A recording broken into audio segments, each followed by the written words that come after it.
आजकल जो हम खा रहे हैं वो क्या खा रहे हैं? वो सारा डेड फूड खा रहे हैं, जंक फूड खा रहे हैं। वो जाकर कहाँ जमेगा? वो जाकर हमारी इंटेस्टाइन में ही जमेगा। हमें ये नहीं मालूम जो 6 महीने पहले हमने पिज्जा या बर्गर खाया था, हो सकता है वो अभी भी हमारी इंटेस्टाइन में उसका कुछ ना कुछ पार्ट जमा हुआ हो। तो वो कैसे निकलेगा? आपने किसी को सजेस्ट किया है, उनमें क्या अंतर आया? कुछ लोग करते होंगे एनिमा, किसी को बता। बहुत लोगों को बहुत फर्क पड़ा। कितने लोगों ने अभी भी मेरे व्हाट्सएप पे ऐसे थे, एक लेडी ने मुझे ये बताया कि मैम मेरा दूसरा जन्म हुआ है, और उनको इतनी प्रॉब्लम्स थी, उनकी बॉडी में पेन रहता था, वो पेन किलर बहुत खाती थी।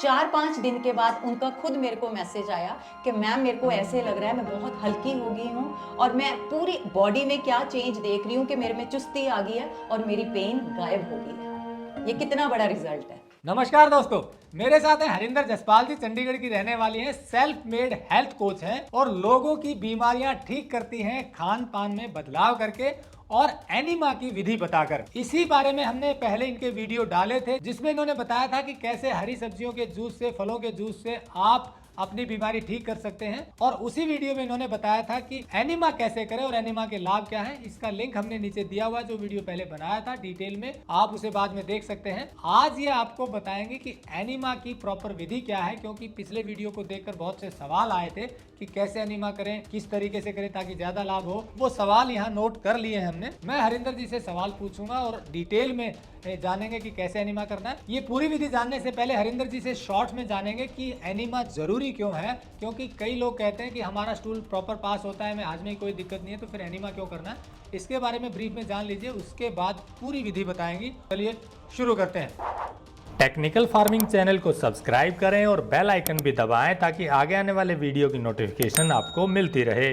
हरिंदर जी, एनिमा जो है वो क्यों जरूरी है, पहले ब्रीफ में ये बताइए ताकि लोगों को फिर तरीका अच्छी तरह से समझ आ जाएगा। आजकल जो हम खा रहे हैं वो क्या खा रहे हैं? वो सारा डेड फूड खा रहे हैं, जंक फूड खा रहे हैं। वो जाकर कहाँ जमेगा? वो जाकर हमारी इंटेस्टाइन में ही जमेगा। हमें ये नहीं मालूम जो 6 महीने पहले हमने पिज्जा या बर्गर खाया था, हो सकता है वो अभी भी हमारी इंटेस्टाइन में उसका कुछ ना कुछ पार्ट जमा हुआ हो।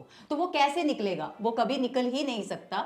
वो क्या करता है, फिर बीमारी का रूप लेता है। वो हमारे ब्लड में जा जाकर उससे टॉक्सिन्स अंदर बॉडी के चले जाते हैं। हमने कभी भी उस तरफ इंटेस्टाइन की तरफ आज तक हमारा ध्यान ही नहीं जाता, ना ही हमें किसी ने बताया है। जबकि हम पुरानी संस्कृति में जाएं, वहां पे जल बस्ती करके ये वाली प्रक्रिया होती है जिसमें इंटेस्टाइन ही क्लीन की जाती है। अब लोगों का ये बहुत सवाल है कि हम तो स्टूल पास करते हैं, हम तो 2 बार करते हैं। ठीक है, वो 2 बार स्टूल पास करते हैं, बट हमारी जो इंटेस्टाइन है, हमने पिछली बार भी बताया था, उसकी जो वॉल होती है, इंटरनल वॉल है, जो उसका सरफेस है, वो गंदा हो जाता है। मल तो आपका निकल गया, और उसके बाद कुछ तो गंद उसकी इंटेस्टाइन पे जमा हुआ है ना। आप डॉक्टर एन वॉकर हैं, उनकी आप बुक देखो, उसका नाम है कॉलन हेल्थ।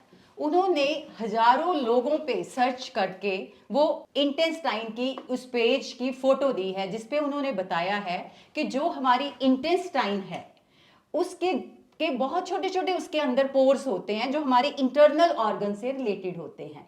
जब तक इस इंटेस्टाइन की वॉल क्लीन नहीं होगी, तब तक आप कुछ भी खाते जाइए, कुछ भी अंदर अच्छा डालते जाइए, आपको कोई उतना बेनिफिट नहीं मिलेगा। तो सबसे पहले हमें अपनी इंटेस्टाइन को क्लीन करना बहुत जरूरी है। तो इंटेस्टाइन को क्लीन करने के लिए एनिमा क्या रोल प्ले करता है, उससे कैसे क्लीन होगी? अभी आप देखो कि बचपन से क्या हुआ है, हमने अपनी इंटेस्टाइन में मिठाई गई है, दाल, दूध, सब्जी, सब कुछ गया हुआ है। अभी हम उसको कैसे साफ करें? अब हम जैसे अपने टीथ साफ करते हैं, तो हम किस चीज के साथ करते हैं? पानी और टूथपेस्ट और ब्रश के साथ करते हैं। वो हमारे पास तरीका है। अगर हम नहाते हैं तो साबुन पानी से नहाते हैं।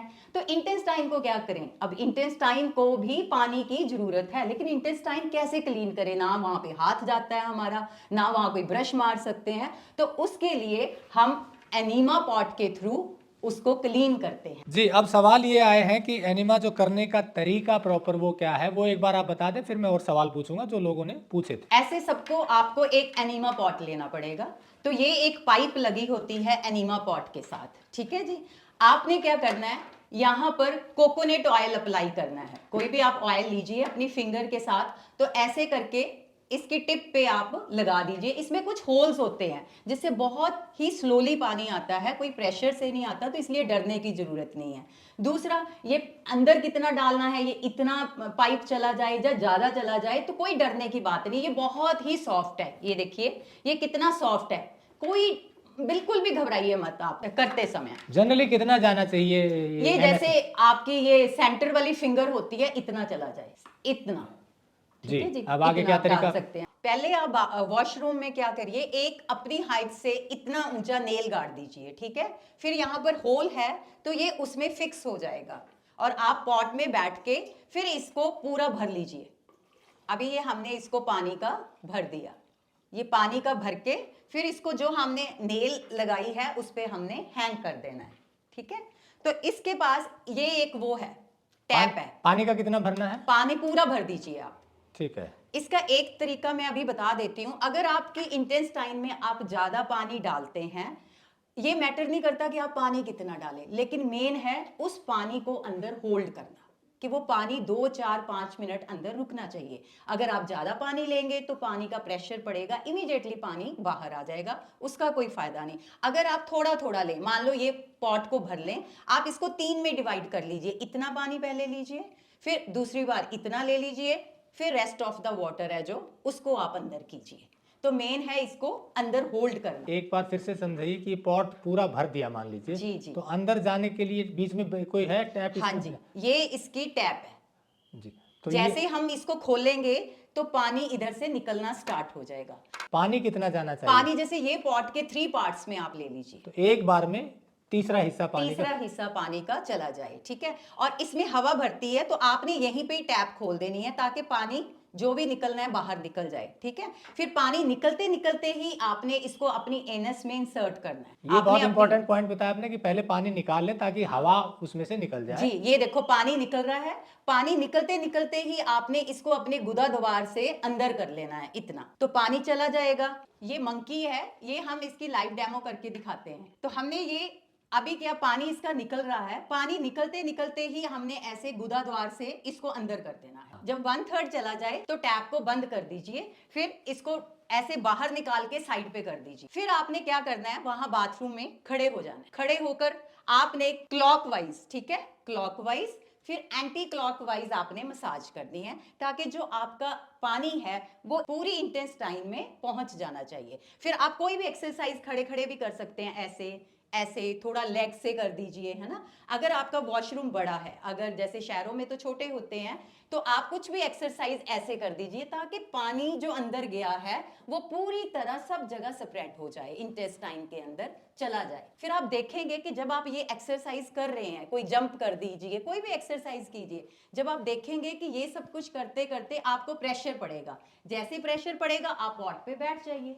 जो सारा गंद है इंटेस्टाइन से बाहर निकल जाएगा, सारा गंद। और आप हैरान हो जाओगे, शुरू शुरू में तो आपको लगता है कि कुछ नहीं निकला, जब कुछ दिन करते करते जो भी गंद है ऐसे निकलेगा कि आप अपने पॉट को देख ही नहीं सकते। फिर आप क्या कीजिए, दूसरी बार अभी फिर पानी डालिए इसमें, ठीक है, सेम वही प्रोसीजर से। फिर अभी और पानी उतना ले लीजिए। फिर मैं वही रिपीट कर रही हूँ कि ज्यादा पानी नहीं लेना है, पानी हमें उतना ही लेना है जितना होल्ड हो जाए। उसको होल्ड किया, पाइप को फिर निकाला, फिर खड़े हो गए, एक्सरसाइज की, क्लॉकवाइज एंटी क्लॉकवाइज कुछ भी एक्सरसाइज की आपने, थोड़ा अपने आप को ऐसे करके किया, ये ऐसे पूरे तरीके से ऐसी कोई एक्सरसाइज कर ली जिससे आपको लगे कि मेरी स्टमक की एक्सरसाइज हो रही है, ठीक है जी। तो उससे फिर आपको देखोगे 2-3 मिनट के बाद, 4 मिनट के बाद आपको प्रेशर पड़ेगा, अब फिर पॉट पे बैठ जाइए। फिर आपका लास्ट 1/3 वाटर रह गया, अब इसको भी आप डाल लीजिए, ठीक है, उस पानी को भी आप अंदर ले लीजिए, फिर वही प्रोसीजर कीजिए। तो बस आपकी इंटेस्टाइन आप देखेंगे धीरे धीरे धीरे क्लीन होती जाएगी। एक ही समय में 3 बार किया जी, मतलब बोतल का तीसरा हिस्सा पानी डाला जी, और पेट साफ हुआ, फिर दोबारा कितनी देर बाद करना है? एक जैसे पॉट भरा उसको 3 बार में कर लिया। अगर आपको बहुत क्रॉनिक डिजीज है, ये डिपेंड करता है कि आपको हेल्थ इशू क्या है, तो आप दूसरी बार भी भर सकते हैं, आप 3 टाइम्स भी भर सकते हैं। इसको पूरे को करने को हमारे को सिर्फ 10 से 15 मिनट लगते हैं, इससे ज्यादा नहीं लगते। जैसे मैं अपने एग्जाम्पल देती हूँ, मुझे थायराइड प्रॉब्लम था, जब मैंने अपना थायराइड मुझे था कि मेरे को क्योर करना है, तो मैं 3 बार इस पॉट को भरती थी सुबह और 3 बार मैं शाम को भरती थी। इट मीन्स 9 टाइम्स मॉर्निंग में लिया मैंने, 9 टाइम्स शाम को ले लिया। सवाल ये आता है कि क्या ये करने से इसकी आदत नहीं पड़ जाएगी? बिल्कुल भी नहीं, इसकी आदत कभी भी नहीं पड़ती। पर मैं अगर सोचती हूँ अगर इसकी आदत पड़ जाए वो भी तो अच्छा है। अगर हम इतना मल, इतना गंद लेके सारा दिन हम घूमते हैं अपने साथ, उससे अच्छा मुझे लग रहा कि इसकी आदत पड़नी चाहिए। जो गंद हमने पेट में रखा हुआ है वो बाहर निकाल दें। तो आप इसे करके देखिए, इसकी कोई हैबिट नहीं पड़ेगी। तो करने का है, जैसे सुबह नेचुरल फ्रेश होने के बाद करना है, शाम को भी नेचुरल फ्रेश होने के बाद करना है। कोशिश कीजिए कि आप एम्प्टी स्टमक करें। स्टूल पास किया सुबह, उसके बाद कर लीजिए। मान लो आपके पास टाइम नहीं है तो आप इसको किसी भी टाइम कर सकते हैं, लेकिन इतना थोड़ी कोशिश कीजिए कि खाना जैसे इमीडिएटली खाया उसके बाद ना कीजिए, जबकि इसको क्लीन करने का खाने से कोई लिंक नहीं है। पर आप अपनी सुविधा के हिसाब से इसको करिए। अब सवाल ये आता है कि जो पानी डाला है उसमें कुछ मिलाना है? आजकल कॉफी, साल्ट, इस तरह का एनिमा भी प्रचलन में आ गया है। हाँ, आजकल कॉफी एनीमा बड़ा फेमस हो गया है ना। कोई ग्लिसरीन वाला एनीमा कहते हैं हम केमिस्ट से ले आए, नहीं, बिल्कुल भी नहीं करना। आप सोचो अगर हम सिंपल वाटर से एनीमा कर रहे हैं तो उसमें कोई भी प्रॉब्लम नहीं आएगी। Coffee enema, glycerine enema, these are not a natural things, right? So हमें प्लेन वाटर से, सिंपल वाटर से ही एनीमा करना है। अब एक सवाल और है लोगों का कि किन को नहीं करना चाहिए? देखो, प्रेग्नेंट जो लेडीज हैं तो हम सोचते हैं कि उनको नहीं करना चाहिए, या जिनको पाइल्स है उनको नहीं करना चाहिए। ये लोगों के अकॉर्डिंगली मैं कह रही हूँ कि लोगों को ऐसा डर है। जबकि प्रेग्नेंट लेडीज में क्या है, उनका बेबी भी तो वाटर पैक के अंदर ही रहता है, तो इससे कोई प्रॉब्लम नहीं है, तो वहां तक तो पानी जाने वाला नहीं है। बट अगर लोग बिना करे ही एक्चुअली डर रहे हैं, ऐसे पाइल्स वाले हैं, कभी किसी की ब्लड वाली पाइल्स होती है तो वो डरे ना, सिर्फ ये रीजन है। अदरवाइज इसका कोई साइड इफेक्ट हो ही नहीं सकता। जब तक आप करोगे नहीं तब तक आप डरते रहोगे, करोगे तो डरोगे नहीं। मान लीजिए आपने कहा इंटेस्टाइन क्लीन करने के लिए करना है, तो कितने टाइम तक करना जरूरी है ताकि जो अनहेल्दी है वो हेल्दी हो जाए, उसकी इंटेस्टाइन साफ हो जाए? जी, फर्स्ट मंथ कोशिश कीजिए मॉर्निंग और इवनिंग दोनों टाइम हो जाए आपका एनीमा, ठीक है? कब? मंथ में कितनी बार? पूरा महीना करना है। फर्स्ट मंथ हमें पूरा इसको करना ही करना है, एक महीना। अगर कहीं आप बाहर जा रहे हैं, नहीं हो रहा, तो कोई ऐसा there is no hard and fast rule कि आज मेरा एनीमा रह गया है या आज 2 बार नहीं हुआ, मेरे से 1 बार हुआ है। पर फर्स्ट मंथ आपको 2 बार करना है, सेकेंड मंथ आपको 1 बार करना है, थर्ड मंथ ऑल्टरनेटिव डेज पे करना है। उसके बाद you have to stop it. उसके बाद कभी आप 15 दिन में, महीने में 1 बार कर लीजिए। कभी हम बाहर जाते हैं, कभी चीट डे हो गया, तो कोशिश कीजिए कि हम आकर नेक्स्ट डे एनीमा कर लें। पर ये बात नहीं है कि आप बाहर कुछ भी खाएं तो आप सिर्फ एनीमा से ही ठीक हो जाएंगे, है ना? जब तक अगर आप खान पान ठीक नहीं रखते तो एनीमा के रिजल्ट्स आपको नहीं मिलेंगे। एक सवाल और है कि कई बार मल नहीं निकलता, खाली पानी निकलता है, उसका क्या कारण है एनिमा करते वक्त? हाँ जी, मेरे पास ये क्वेश्चन बहुत ही लोगों का आया था कि हमारा मल नहीं निकलता है। तो मैं कहूँगी घबराने की कोई बात नहीं। वो कहते हैं मैम पानी डाला वो वापस ही नहीं आया, या तो वो यूरिन के थ्रू आ जाएगा। नहीं, आप सोचो कि आपके अंदर मल की बहुत बड़ी लेयर जमी हुई है, वो सूख चुकी है। अब ये पानी वहां पे लेयर पे चला गया है तो ये उस मल को उभारेगा, ठीक है? तो मल को उभारने के बाद जब आप 6-7 दिन इसको रेगुलर करना शुरू कर दोगे तो ये गंद आपका फिर आप पॉट में नजर आएगा, तो आप अपने पॉट को आप देख नहीं पाओगे। कई बार पानी वापस नहीं आता, ये भी सवाल है। हाँ, बिल्कुल सही है। कभी कभी क्या होता है पानी वापस नहीं आता, उसमें क्या होता है हमारी लेयर, वही बात है कि सूखी पड़ी हुई है, बहुत सूखी हुई लेयर है, तो वो पानी वापस ही नहीं आता, तो वो पेशाब के रास्ते आपका निकल जाएगा। तो कोई डरने वाली बात ही नहीं है। ये किसी भी तरीके से एनीमा करना अनहेल्दी नहीं है। एनिमा करने से पहले क्या पानी पीना जरूरी है? ये भी एक सवाल है। नहीं, बिल्कुल जरूरी नहीं है। अगर आप पानी पीना चाहते हो, आप अपनी बॉडी की आवाज सुनिए। आप बॉडी अगर आपकी डिमांड कर रही है पानी पीने को तो आप पीजिए, लेकिन एनीमा करने से पहले पानी पीना ऐसा कुछ नहीं है, ऐसा कभी नहीं बताया गया है। क्या फिल्टर्ड पानी लेना चाहिए आरओ का, या कौन सा पानी ले सकते हैं? नहीं, अब तो आरओ वाटर पीने के लिए भी मना कर रहे हैं, है ना, कि आरओ वाटर में क्या हो रहा है, जो अच्छे मिनरल्स है वो भी बाहर निकल जाते हैं।